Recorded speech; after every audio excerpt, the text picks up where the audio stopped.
love what we doing, ain't nowhere around. Started from the ground, always gotta hold it down. Now they think they got it, cause they sign up on a data. But there's only so much money in the year that is allotted. Plus you probably don't even know how it is divided. What's up, people? YouTube, this Roll here, bringing you guys another Call of Duty Black Ops 3 video to my channel today. But I would like to talk about Infinite Warfare. That is the thing that is on a lot of people's minds right now with the trailers that have dropped, the information that's leaking all the time. E3 is about, I want to say 3 weeks away or so, like 4 weeks, something like that. And the hype is definitely there. For some people, I know that they don't care at all about the game.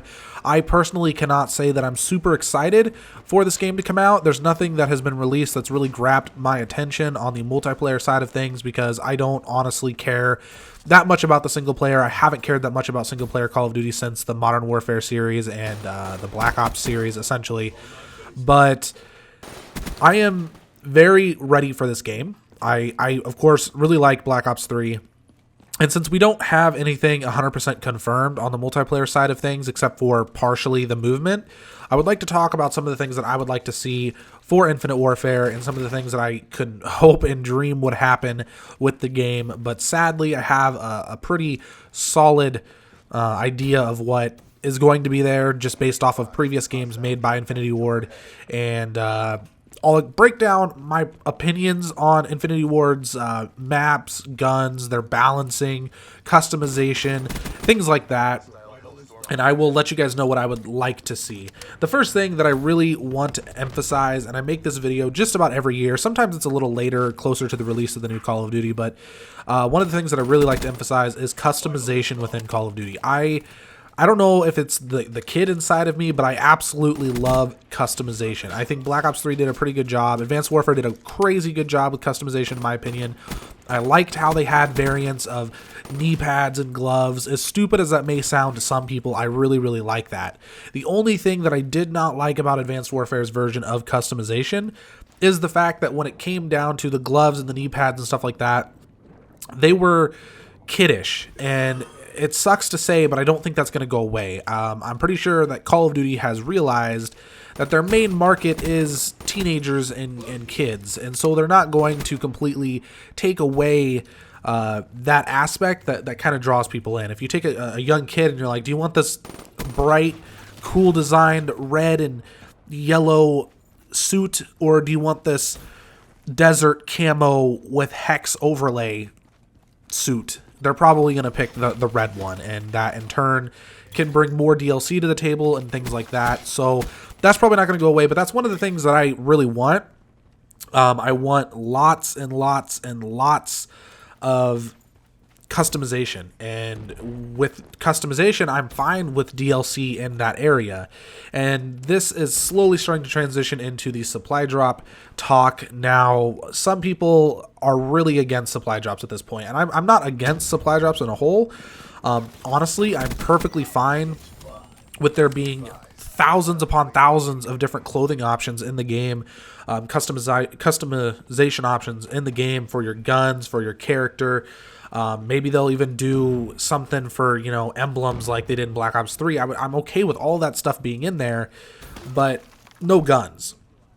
And when it comes to the customization and having all these different options, I'm perfectly fine with all of the stuff being in the supply drops, and I would like to see so many different colors and patterns and things that are really hard to get and really cool when you have them. When it comes to DLC, though, on the other hand, I don't really know how I feel, because if there's some DLC that comes out and it's really cool, whether it's a piece of clothing or a gun, okay? Guns are a whole nother topic, but if it's clothing, I guess I'm okay with it being thrown into the supply drops. But I honestly don't think that it's a good idea. I feel like they need to come up with a good system to do things. They're kind of fixing things in Black Ops 3, and I'm pretty happy with it. Just for the most part, guns do not need to be in supply drops. If you're going to put guns in supply drops, make it easy to get them. I mean, make it so that way there's a possibility that you can never get the gun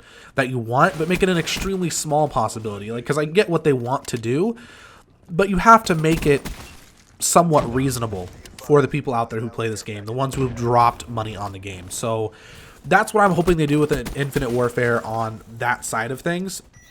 Now, in the past with Infinity Ward games, I have not liked the map design. That's the next thing I want to talk about.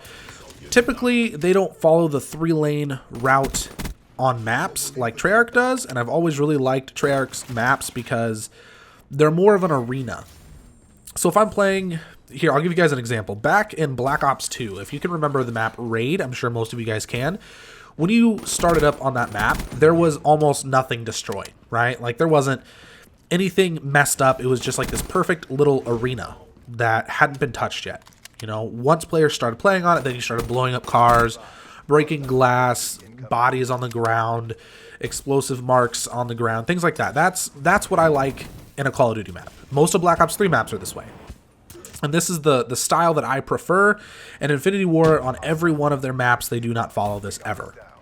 And what they typically do is they'll have a giant like random pile of garbage in the middle of a route that splits off into 3 separate routes on the far left-hand side of the map. And then in the middle of the map, there's 6 different ways you can go to the 2 sides and then 3 in the front. And it's just super complex and confusing, and it ends up making you get shot from multiple different directions. With the implementation of the exosuits, it's going to be even worse, and I do not want that. It is a fact that when every new Call of Duty game comes out, my highest KD by far in every Call of Duty game has always been the Treyarch games.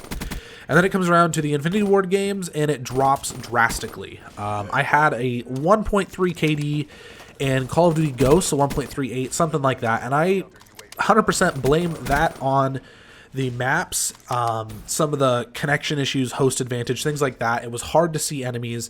These are all things that I really want them to fix with Infinite Warfare. I feel like some of them will be resolved. Overall, I don't think that there's any way that this game can be worse than Ghosts. I know some people are starting to come around on that trend of, oh, Ghosts was a great game, what are you talking about? But I remember back in the day when Ghosts was the thing, there were so many problems with the game. It was so awful.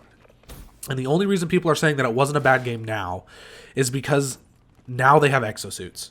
The core mechanics of the games nowadays are much better than Ghosts. They just say that it is better because there are no exosuits in Ghosts. So that was a little bit of a rant, I guess, talking about that, but that's not what the point of this video is. The next thing that I would like to talk about is camos. I've always really liked camos. I went for Dark Matter camo, probably my greatest achievement in Call of Duty by far, and I would like to see them implement another system like Treyarch did where you can create your own camos. I didn't use it very much, but it is really cool. I wished I would have used it more, and I would like to use it more. But in my personal opinion, Infinity Ward has never had very good camos besides like Call of Duty 4 and Modern Warfare 2.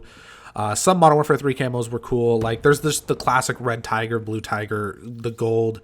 But for the most part, I haven't liked the camos that come with Infinity Ward games, and I would like to see that change. I think it would be much better to have more colorful camos, more, I don't know, camos that stand out. Moving on here, the next thing that I would like to talk about are the score streaks in the game. I personally don't care much about score streaks. I don't typically go for them or anything. It's just kind of there. But I would like to see some strong score streaks. I think that Black Ops 3 score streaks were good. In Call of Duty Ghosts and Advanced Warfare, the score streaks were garbage. Absolutely garbage. And I don't want to see them follow that same route because I think those were the 2 games that made me not go for streaks. Honestly, I went for streaks in Black Ops 2, and Ghost came out, and I just stopped caring. I don't want to go for streaks. The streaks they had are boring and not entertaining. So as long as they make them usable, high damage for the most part, but you have to earn them, I'm okay with it. Now here's the one thing that I don't think a lot of people have really talked about since the information for Infinite Warfare has come out. Nobody has really talked about these specialist characters possibly returning. And I don't know if they will do this, but I feel like it would be kind of cool to see them make some sort of their own version of a specialist. It doesn't have to be where you have weapons or whatever. There would have to be something. I'm not the developer. They can figure this out. But I feel like it would be cool to see them make some sort of a specialist character.